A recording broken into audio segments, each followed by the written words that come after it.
welcome back for another episode on our bread series. We are really excited to show our last episode on the bread series, and we will not leave you hanging. So today we'll teach you how to make a 3-cheese grilled cheese sandwich. We'll move over to a gourmet ostrich hamburger, technically ostrich burger, and then we'll move on to a Caprice Flatbread. Please like, follow, share and subscribe to all of our channels. It's really amazing to see how the numbers are going up. So thank you so much for that so far, but please keep them coming and invite all of your friends to enjoy and like our channel. There is a lot coming more for the next series, so stay tuned.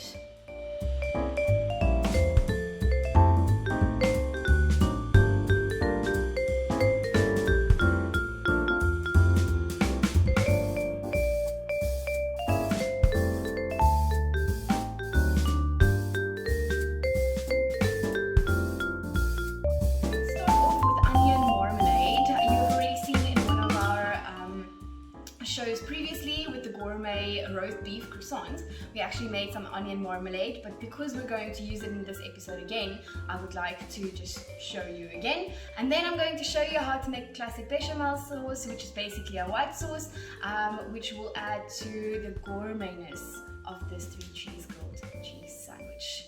All right, stay tuned.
Probably the most comfort food there is.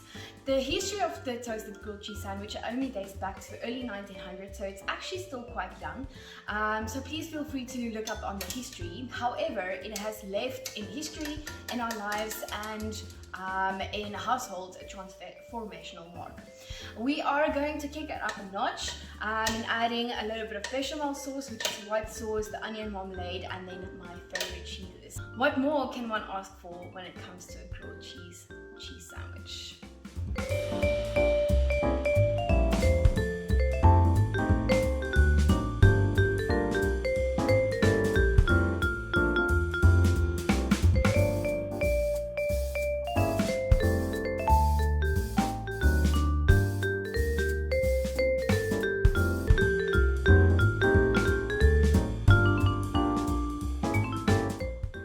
So she's been sitting in the griller for about 5 minutes at the most. And how do you know that you've got the perfect toasted cheese sandwich? When the cheese is stringy, like that. This is the perfect toasted cheese sandwich for every homesick, comfort-needing, heart-mending mood. Enjoy!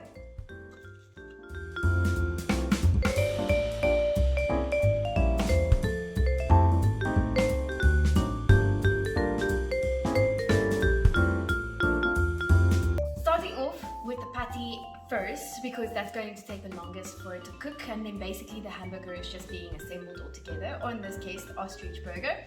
What I've done for the stuffing itself, I have taken a few ribbons of bacon, fried it off, that it's almost as crispy, and then just added some of that onion marmalade that I've already previously made.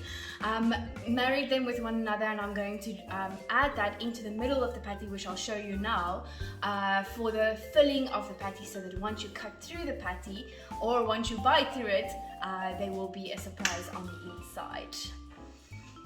So what we're going to do is literally just take a knife, and we're going to cut through the middle of the patty, not all the way through, but make a nice incision, and make sure that you cut all the way through, so you can see it almost becomes a little bit of a Pac-Man, closing up the mouth like that. Just going to add in the filling, stuff in Pac-Man's mouth, and then we're going to close it up in the end. So you can add in as much as you prefer or as much as you like. It depends on how thick you want that patty or how big you want to open your mouth for that first bite. Through the burger, of course. And then you're just going to remove the filling on the inside and close her mouth.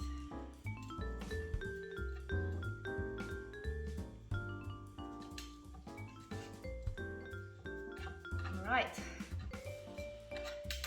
So for whoever you're making this, they won't even know that there's a surprise on the inside.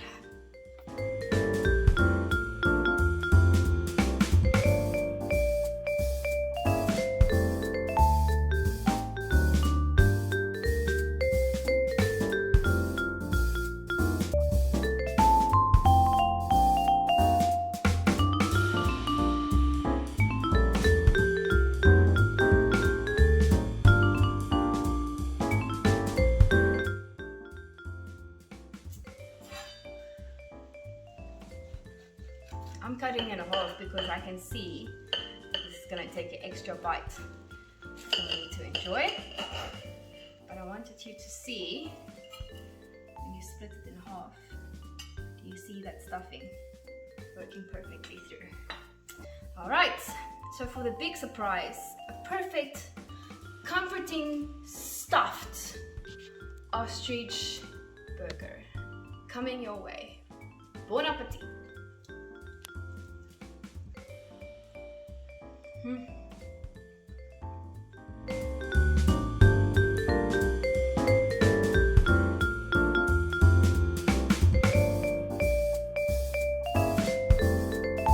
For our final bread series item and comfort food bread, we will be making flatbread. So this 2-ingredient dough is actually fantastic. You can make so many different things with it, especially when it comes to comfort food. You can make a calzone, fat cook, or even naan bread. But for today, we'll be making some flatbread.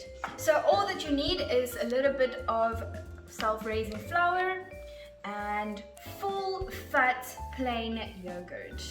Why it's full fat? Do not ask too many questions. It is comfort food week anyway, so just accept it and let it be. So the idea is just to mix the two together. You don't need anything else. So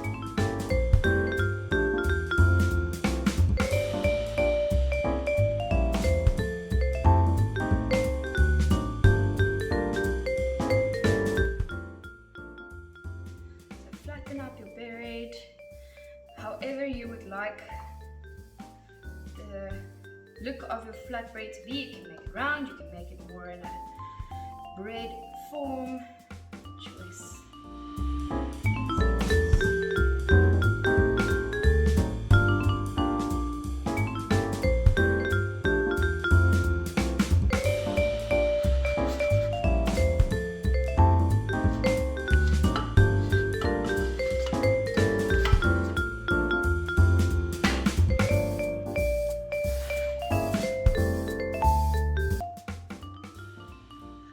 Welcome back. So the flatbread is now being in the pan for a few minutes, just so that it rises beautifully. You can see how beautiful it's risen.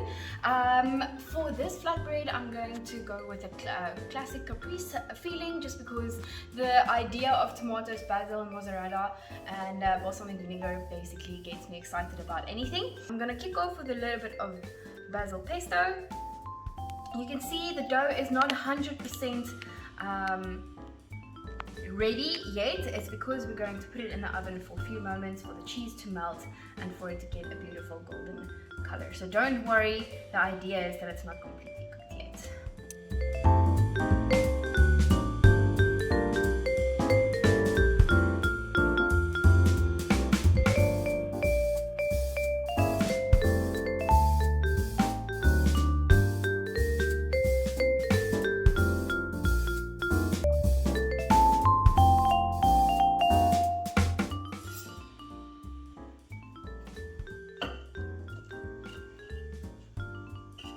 Two-ingredient dough, Caprice Flatbread.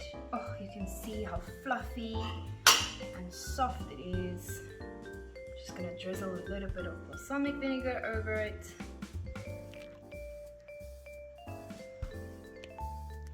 Sure guys, enjoy your comfort food. I know I am. Toasties, that is us for our final bread series episode. Set the mood, get yourself some music playing, make sure that you have a drink while you're making your comfort food. Then settle into your couch or your bed with a comfortable blanket and let all of your troubles fade away. It was a divine privilege to do this bread series with you, and we're excited for our next season coming up in November. Thank you so much for toasting with Anna.